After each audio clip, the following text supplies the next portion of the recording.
meio a acusações, críticas, crises, prisões e uma guerra política e econômica contra os Estados Unidos, o Brasil segue dividido entre petistas e bolsonaristas. Pelo menos é isso que mostrou uma pesquisa do Datafolha, que mostra que a polarização cresce há pouco mais de 400 dias para as eleições de 2026. Segundo o levantamento, 39% dos eleitores entrevistados se dizem petistas e 37% bolsonaristas. A pesquisa foi realizada antes da prisão domiciliar do ex-presidente Jair Bolsonaro, no último dia 4. Confira o panorama do Brasil cada vez mais polarizado na edição número 64 do Linha Política, com o professor Márcio Meirelles.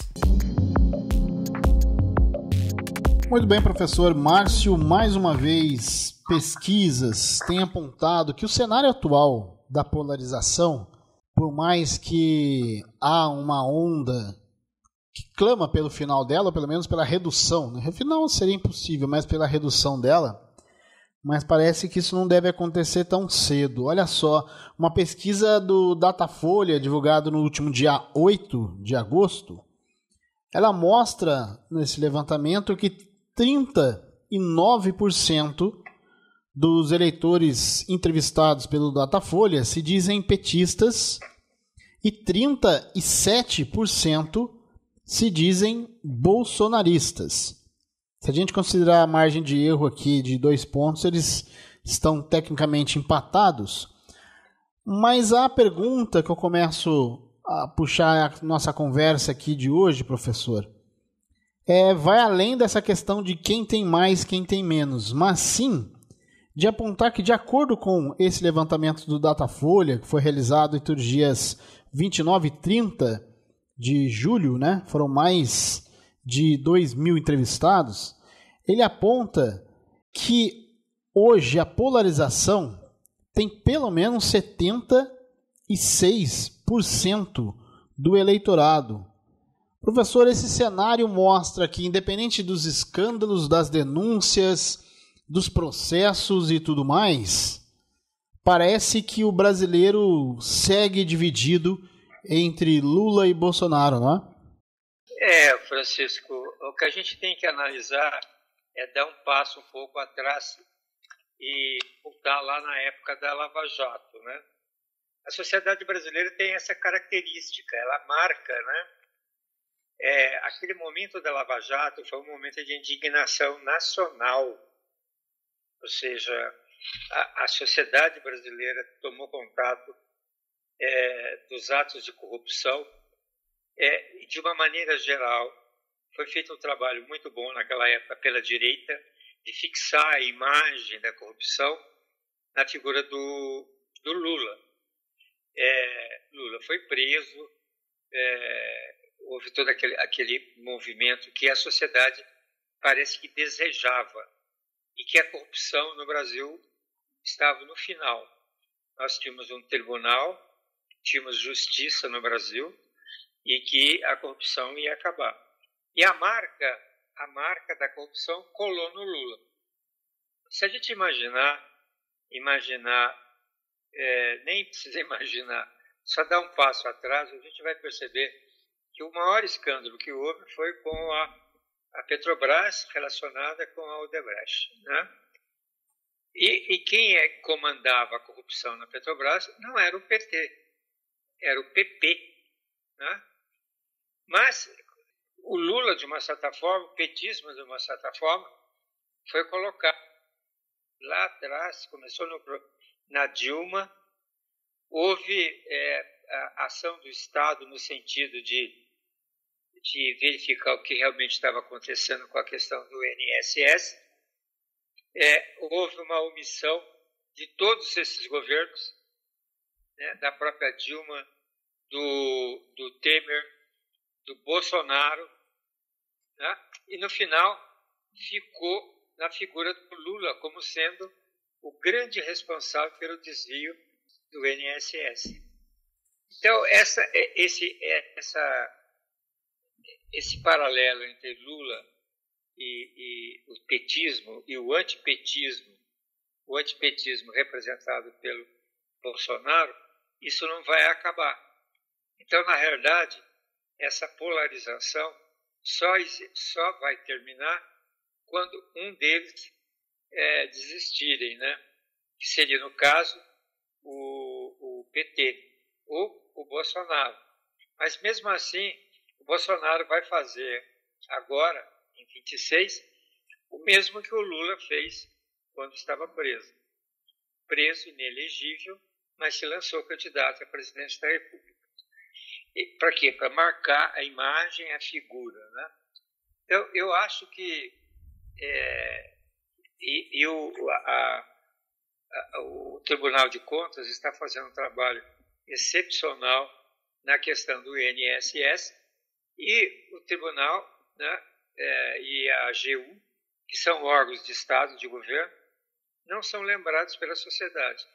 São lembrados pelo Lula, ainda mais que a imagem do irmão do Lula, ligado a um sindicato, pronto, está feito o cenário. Lula, o corrupto, Lula, ladrão. Por mais que ele comprove que não é, a imagem ficou. E isso na política é uma coisa muito clara, porque numa sociedade que não estuda, que não procura saber os detalhes dos fatos, né? Ou seja, entrar nos mínimos detalhes, não tem tempo para fazer isso, fica na fixação, que é muito mais fácil. Ou seja, eu prefiro ouvir o que os outros dizem do que tentar procurar uma solução. E aí isso vai ficar eternamente isso. E o interessante é que nessa pesquisa dá mais ou menos o panorama da última eleição, né? O Lula na frente, um pouquinho na frente do Bolsonaro. Ou seja, tecnicamente empatados, né? Então é muito difícil que não é nem radicalização, essa polarização terminar no Brasil. Isso vai perdurar, como perdurou o DN, PSD, ou seja, é uma característica da sociedade brasileira. Ela não procura, de uma certa forma, dissociar os fenômenos e buscar a verdade dos fatos. É isso aí, é o que eu penso. É algo que a gente pode ir até mais a fundo, né? Enquanto o senhor estava falando, eu estava pensando sobre essas frases do senhor, e é algo que a gente pode ir mais a fundo na construção da nossa cultura da vivência política, né? Política além da política eleitoral.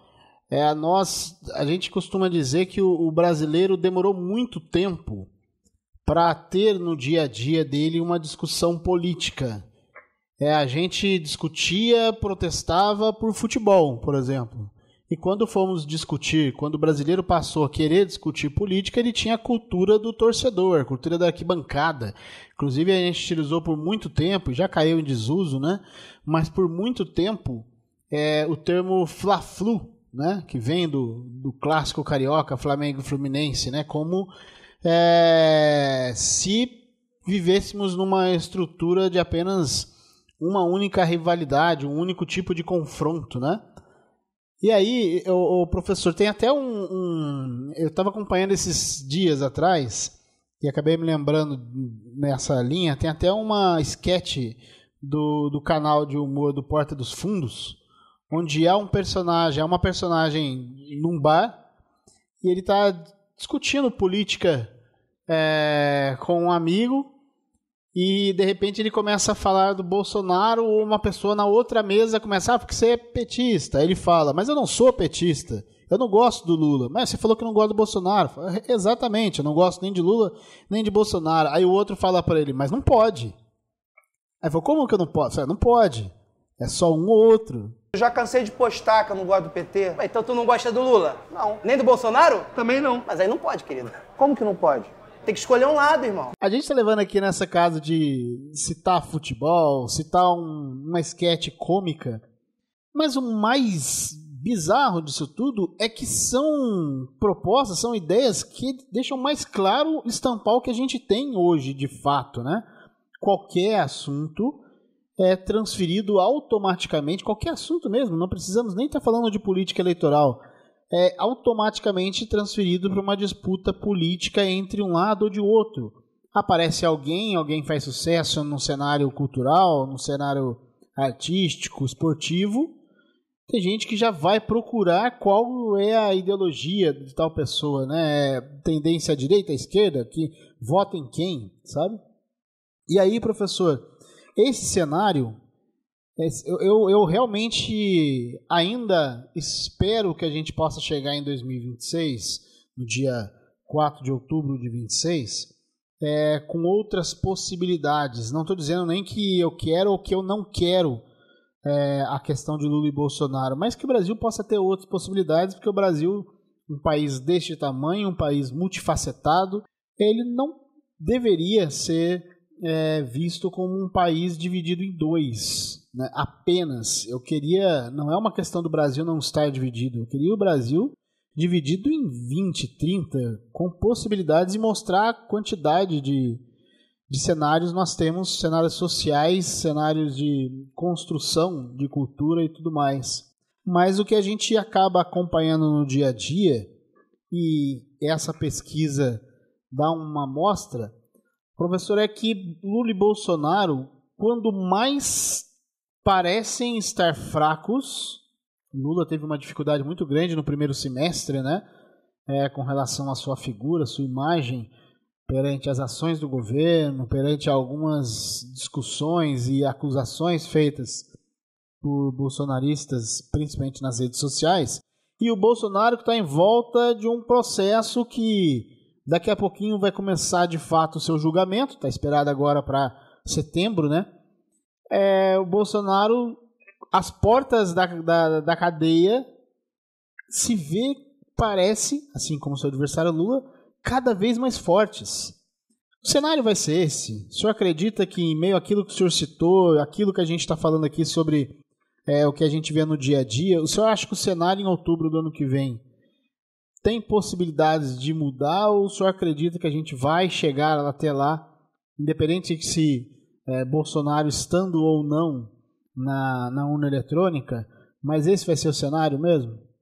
Eu entendo a sua angústia, mas eu acho o seguinte, até você sugeriu aí, né, a possibilidade, quem sabe, se aparece uma terceira via, né? Vamos imaginar, quer dizer, para uma análise assim muito rápida, a gente poderia imaginar, tudo bem, o Eduardo Bolsonaro quer ser o dono da direita no Brasil, mas me parece que é a direita extrema direita, né? Existe a outra direita que tem lá 4 pretensos candidatos, né? E tem o Lula. Então, e tem o Centrão. Então, se a gente fizer uma análise assim meio rápida, a gente vai falar, não, puxa vida, pode aparecer um terceiro, né? E esse terceiro podia ser um elemento de equilíbrio entre as duas forças. Isso não acontece no Brasil. Não vai acontecer. Porque se aparecer um candidato vamos imaginar, Eduardo Leite, como sendo um da direita, centro-direita. Moderada, né? Ele vem de uma história de um bom governador, bem avaliado, bom administrador, jovem. Ele vai tomar pau dos dois lados. Tanto do Bolsonaro como vai tomar pau do Lula. Então, no Brasil, não existe essa possibilidade de uma terceira via, porque não existe ideologia política. E a forma como os nossos partidos estão organizados, não existe a possibilidade de você ter uma diversidade de candidatos, né? Ou seja, de opções, de ideias, para que a sociedade possa, de uma certa forma, decidir de forma mais coerente, mais tranquila.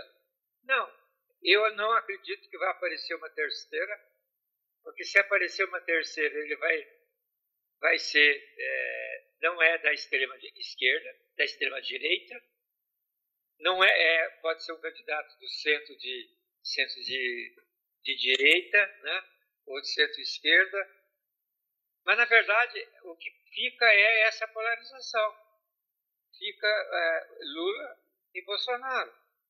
Ou seja, um indivíduo que não vai ser candidato, não pode ser candidato, que tentou destruir o Brasil, vai ser condenado, que deveria ser, de uma certa forma, banido da sociedade, né? Pelo menos cair no ostracismo da sociedade, não ser uma pessoa responsável, como ele demonstrou não ser, tanto na Covid, como presidente da República, e nos atos pós, após ele ter perdido as eleições. Se Bolsonaro não puder ser elegível, qual será o plano B? E eu falei, nós não temos plano B, nós temos plano J, e o nosso J é de Jair Bolsonaro! Fica na sociedade. A impressão que eu tenho, Francisco, é que o Brasil, olhando agora sobre o aspecto econômico, e isso eu vejo que há um reflexo muito forte na sociedade, nós não crescemos há 40 anos. Ou seja, a cada ano o Brasil produz mais agro. O que o agro trouxe para o Brasil? Nenhuma melhoria. Não aconteceu absolutamente nada de novo que melhorasse a vida das pessoas. Saúde precária, transporte coletivo precário, salário precário, o custo de vida alto, inflação. Ou seja, nós estamos vivendo esse panorama há 40 anos. Impeachment, crises políticas.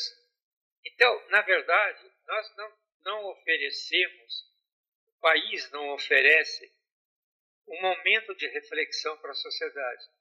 É uma sociedade amarga, sofrida, e que ela não quer pensar sobre isto, porque ela vê a complexidade que é, porque um promete fazer isso e eleito não faz, o outro é eleito, promete fazer isso e não faz, ou às vezes destrói o que o outro faz.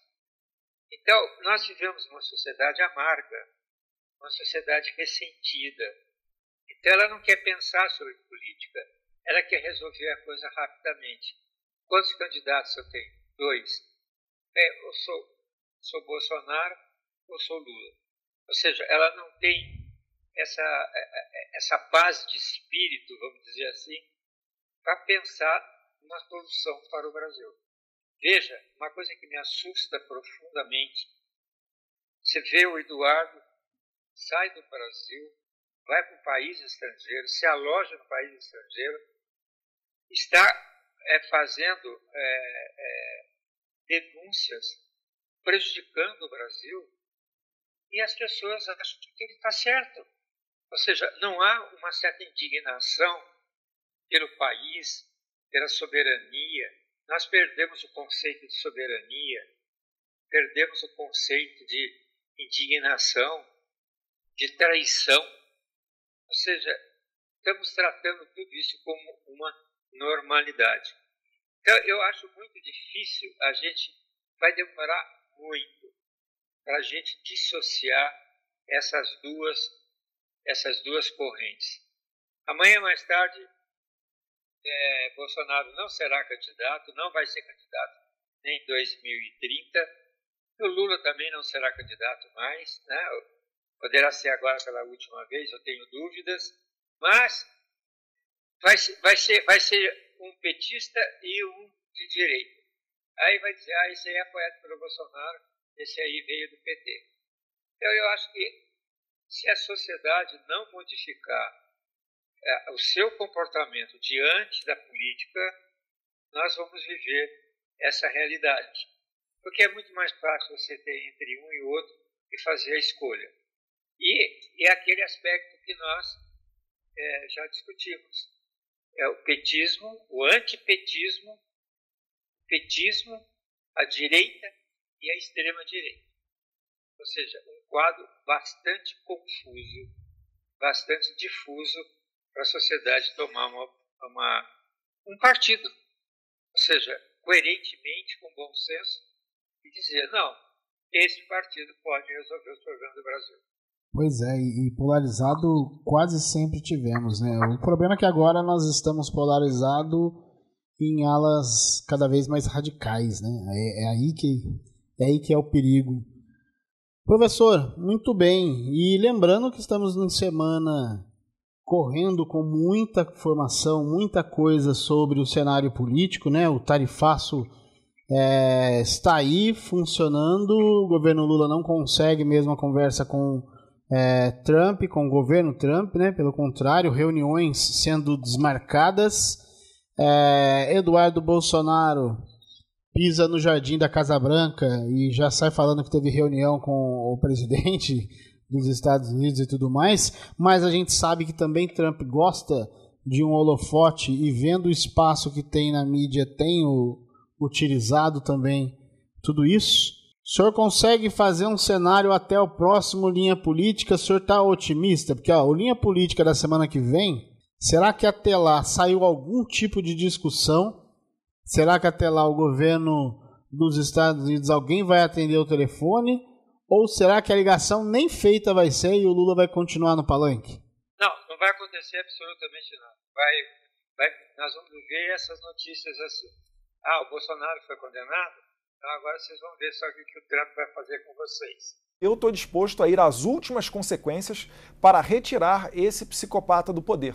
Se depender de mim, a gente vai continuar aqui dobrando a aposta até que a pressão seja insustentável e as pessoas que sustentam Moraes larguem a mão dele para que ele vá sozinho para um abismo. A gente vai viver esse clima de instabilidade. Agora, eu acho que o Trump, ele pouco está ligando para Bolsonaro. Pois é. Ele pouco está... Imagine se ele tem tempo para discutir os aspectos, detalhes da política brasileira, da justiça brasileira. Então, o que ele está fazendo é tipicamente aquele marketing. Ele cria aquela confusão, as pessoas ficam pensando nele, né? Porque ele é um egocêntrico, ele quer atenção para ele. Ele mantém um clima de insegurança. Eu acho que o Brasil fez tudo certinho. O único problema é que o Lula está discutindo. O Lula é presidente do Brasil, ele representa o Estado brasileiro. Ele não pode ter atitudes políticas quando ele se refere a um aspecto internacional.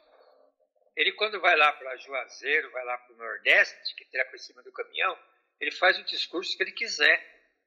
Mas quando ele está em tratativas com outro país, ele tem que ter uma postura de estadista. E ele não está tendo. Ele está tendo uma postura de politiqueiro, de caminhão, né? de palanque. Ou seja, fica instigando Lula, fica instigando o Trump, fica fazendo, né, intriguinhas. Isso não é uma postura de um presidente da República que representa um Estado. E também nós não vamos ficar chorando que ele parou de comprar, não. Nós vamos tentar vender para a China, para a Índia, para a Rússia, para a Alemanha, para qualquer lugar. Político ele pode ser. Que o Trump esteja fazendo política, isso é problema dele. O que ele tem que ter é uma postura correta de estadista. Eu acho que o Brasil não vai acontecer muitos danos para o Brasil. O Brasil vai se ajustar. O trabalho que o Geraldo Alckmin fez foi excelente. Esse grupo que cerca o Trump é um grupo sem cultura, sem experiência política, ou seja, é um bando de seguidores. Ou seja, vão atrás do que o seu mestre mandar, nós fazemos.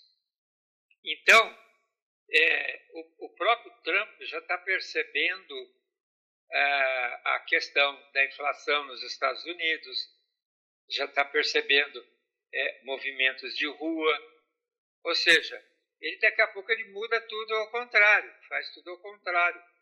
Porque, na verdade, o que ele quer é estar na mídia, ele quer estar no holofote.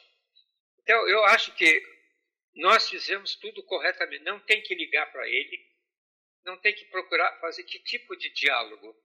Esses diálogos não são feitos de presidente para presidente. São feitos no segundo escalão.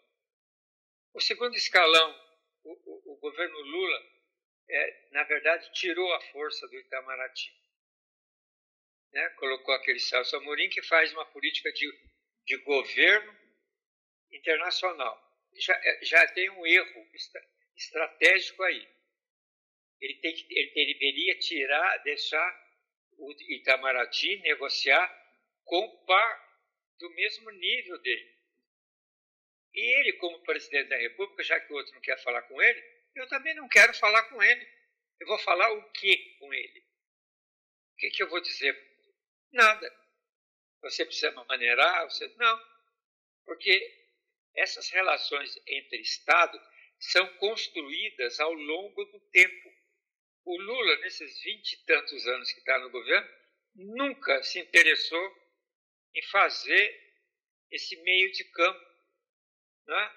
Ele só quer aparecer tirando fotografia com os presidentes dos outros países. Mas isso não basta. Eu posso ter uma conversa, o Lula liga para qualquer presidente do mundo, o cara atende o telefone, por uma questão de cortesia, de delicadeza. Mas os assuntos, na verdade, de interesse do país são discutidos no nível de relações exteriores, que simplesmente o Lula aboliu. Então, ele não sabe distinguir essa diferença de chefe de Estado e de político, chefe de governo. Né? Então, e nos Estados Unidos, chefe de governo é chefe do Estado. Aqui no Brasil, não. Nós temos duas figuras. Nós temos o presidente da República, que tem uma função de governo, que é administrar o país com seus ministérios e os outros poderes, e uma função de estadista, que é discutir os assuntos fora o âmbito interno. E o Lula tem essa dificuldade. Ele continua fazendo conversa de palanque com o Trump. E o Trump sabe disso. Não vai conversar. Que nível o Lula tem para discutir o quê? Nós vamos discutir o quê? Terras raras? Oi, Trump, eu tenho terra rara, você não precisa? Eu acho que o Lula não tem essa dicção apropriada para discutir esse tipo de assunto com o Trump. Então, eu acho que ele tá, de uma certa forma, ele coloca em risco a expectativa do próprio do Brasil arrumar saídas para essa crise das empresas, né, aqui no Brasil, dos importadores lá nos Estados Unidos, que de uma certa forma estão se ajustando. Aí vem o Lula e faz uma crítica direta ao Trump. Não, ele tem que ficar quieto. Acabou. Deixa o staff responsável por essas discussões discutir o tema com o staff de lá e não ficar nessa coisa essa conversa de botequim, de ficar um nível de conversa. O que o Lula vai discutir com o Trump? Nada. Pois ele não sabe, ele não tem noção dos problemas. Quem tem noção é o Itamaraty e o Geraldo Alckmin, que fez aquele gabinete de crise, que conversou com todo mundo e que está, de uma certa forma, sendo encaminhado. O Trump não quer falar com o Brasil, porque ele sabe que uma das formas de manter a direita acesa no Brasil é essa atitude dele, deixar o Eduardo fazer o que ele quer, sabendo que o Bolsonaro vai ser preso e sabendo que ele não tem influência no Brasil, porque o Brasil, o problema é judicial, o problema é jurídico, o problema foge da esfera de governo. Então, é isso aí. Então, eu acho que o Lula está colocando, inclusive, a insegurança na cabeça da gente, né? E dos próprios exportadores e dos importadores. Eu acho que ele deveria deixar isso para os especialistas. Esta é a minha opinião. Delegar a crise, né? Professor, muito obrigado, viu, pela conversa. A gente fechando aqui mais um Linha Política e, como eu já disse, semana que vem a gente vai voltar com certeza com essas e outras pautas, porque Brasília, agora também Washington, não deixa a gente sem tema por linha política, né, professor? Exatamente. É isso aí. A gente vai ter muito assunto ainda durante esse período até 26 a gente vai ter muita surpresa, né? Se vamos. Até mais. Eu me lembro de um programa que nós colocamos essa questão, qual seria o panorama para 26, e eu me lembro que a gente colocou a seguinte situação: pode acontecer alguma coisa. Aconteceu o Trump, né? Pois é. O fora da ordem, né? Alguma coisa. Como foi o caso da morte, né? Daquele candidato do PSB, né? Que morreu num acidente de avião lá no Eduardo Campos. Pois é, o Eduardo Campos. Né? Então, são coisas que podem ocorrer nesse período até 26. De qualquer forma, a gente tem que ficar atento. Professor, obrigado pela conversa. Até semana que vem. Até semana que vem, se Deus quiser. Um abraço para você. Um abraço. Essa foi a edição número 64 do Linha Política. No programa de hoje você ouviu áudios do canal Porta dos Fundos, CNN, UOL e BBC Brasil. Ficamos por aqui. Apresentação e produção de Francisco Assis, participação e comentários de Márcio Meirelles, operação de áudio de Edson César, edição Gabriela Oliveira, design de Eros Henrique.